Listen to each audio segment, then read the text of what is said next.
আজ মনটা আমার ভীষণ খারাপ। মানে আজ না, কাল রাত থেকেই মনটা আমার ভীষণই খারাপ। কারণ আজ আমাদের কাশ্মীর যাওয়ার কথা ছিল, কিন্তু কোনো পার্সোনাল কারণে কাশ্মীর যাওয়ার প্ল্যানটা পুরো ক্যান্সেল হয়ে গেল।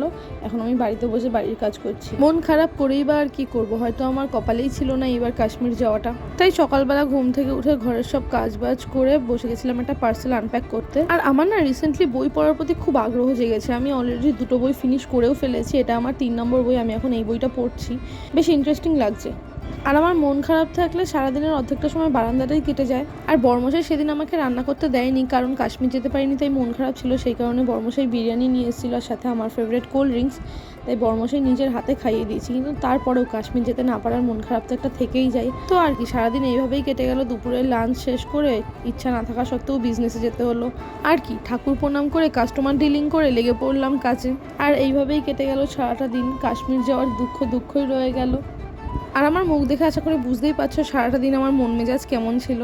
তো সব কাজবাজ শেষ করে এবার টায়ার্ড হয়ে বাড়ি ফেরার পালা।